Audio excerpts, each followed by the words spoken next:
Hello guys, hello fire sign, hello Leo Aries Sagittarius. Welcome dito sa aking channel, Kapalaran 888. Welcome fire sign. Alamin natin kung anong messages, vibration, gabay energy, para sa yung lahat. Daily tarot reading siya. So, meron ditong full moon in Leo and then full moon in Capricorn. So, merong fire sign na makaka-experience sa araw na ito ng accomplishment, achievements, endings, positive, new beginnings, parang gano'n. So, sinasabi ng Baraha sa'yo dito na kailangan mong busisiin, 'di ba? So, kung ano man tong actions na needed, required na gawin mo sa araw na ito, kailangan mong bantayan bawat detalye. Busisiin mo yung bawat detalye. Okay? I-check lahat ng detalye. Dokumento ba yan? Example, bago ka mag-fill up ng isang form, make sure na maayos yung mga information, spelling, numbers, parang ganun. I-verify mo, double check. And full moon in Leo, so it's your energy dito. Sinasabi na go wild. So kung hindi ka masyadong confident sa kasalukuyan, like marami kang mga parang kulang ka sa confidence, parang gano'n. Sinasabi sir dito ng baraha na kailangan mo ng confidence. Entrapment, so yun, may mga Leo dito, Leo of Aries, Sagittarius na Leo, Aries, Sagittarius na parang feeling nila entrap sila, yung parang gusto nilang gumawa, wala silang magawa. 'Di ba? Yung parang yung iba gusto mag-travel pero walang pera. Yung iba gustong magpakasal pero walang pera. Yung iba gusto magpatayo ng bahay. So parang yung plano, gusto mong magplano pero wala. Gusto mong bumili ng ganito, wala. So be patient. Number 23-5. Huwag kang masyadong mag-alala kasi sinasabi dyan sa'yo, fire sign Leo, Sagittarius ng baraha na minsan yung entrapment na nararamdaman natin is from sa atin lang, self-entrapment. So parang tayo lang yung naglalagay ng bandage sa paligid natin, sa sarili natin. So dito sinasabi na be patient muna, okay? As much as possible, magpahinga, magpasensya muna sa araw na ito. Lalo na yung mga nag-aantay ng travel plans or travel information, parang ganun.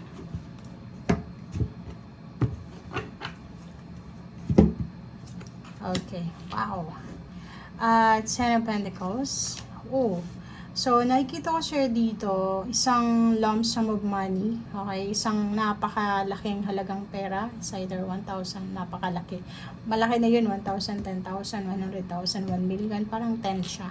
So, sinasabi sir dito, isang water sign, Pisces, Scorpion, Cancer, or pwedeng isang kapamilya, intimate, relatives, friends, acquaintance, basta related siya sa emosyon mo.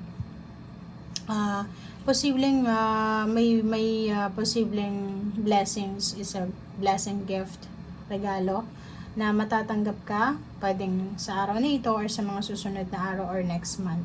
So nakikita ko malaking halagang pera to. So yung iba din, yung parang naghihintay sila ng lump sum of money like inheritance, payout, payments, 13-month pay. Siguro may advance na payment, 1/2 partial payment na matatanggap sila sa araw na ito or sa linggo nito. Okay. So, sa usaping relationship naman, sinasabi sa'yo dito, fire sign Leo, Sagittarius, na as much as possible, kailangan yung maging mapasensya. As much as possible, kailangan yung intindihin yung mga karelasyon nyo. Kasi pwedeng may mga pinagdadaanan silang problema or meron silang mga concern sa buhay na hindi nila sinasabi sa'yo. Okay. 9 of Wands, mayroon dito ang fire sign Leo, Sagittarius, especially yung Sagittarius and Leo, parang sa trabaho in relationship, masyado silang busy, masyado silang pagod. Yung iba naman yung Aries, parang pagod na sila sa paghihintay ng good news or ng kung ano man to na information or accomplishment. So, sa business, usaping business or pwedeng work, nakikita ko siya dito na sa araw na ito is sobrang pagod ka. Okay? Sa gabi, pagkahiga mo, parang nakikita ko masakit yung likod mo or pagod na pagod ka. Okay?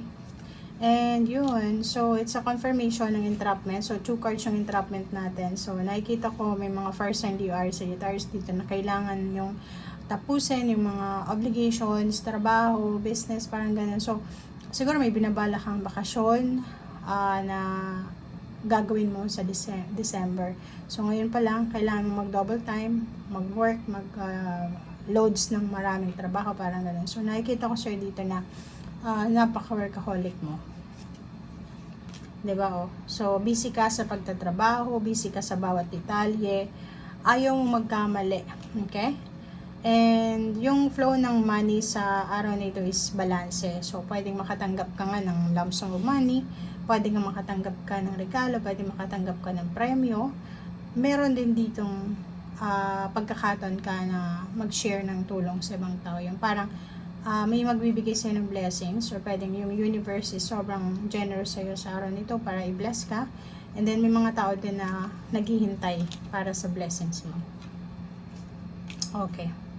Mag-iingat ka kasi isang balita ang matatanggap mo. Pwedeng pwedeng tungkol sa kapamilya, tungkol sa trabaho, tungkol sa pera.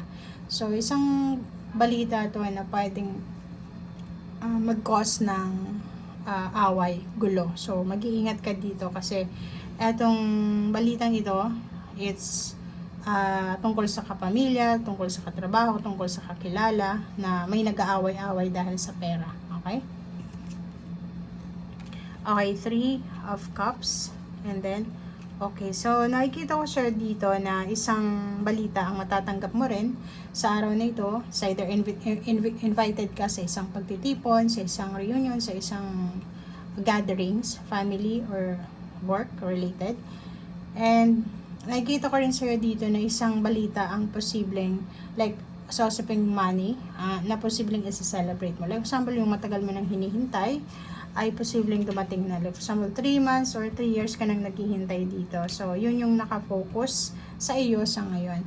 And yung King of Swords na to, sinasabi na ikaw ay paalis na sa sitwasyon ng mga delays, mga hang-ups, parang ganun. So, yung proseso ng financial mo ngayon or even relationship is, yung flow niya is balance. So, parang mamamanage mo siya ng tama, lalo sa araw na ito. Lalo yung perang hawak mo.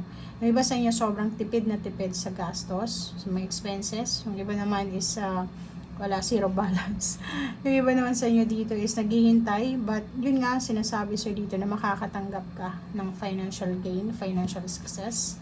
And maraming collaboration, partnership, maraming friendship, collaboration, partnership na pwedeng mabuo, attachment na magsisimula sa araw nito.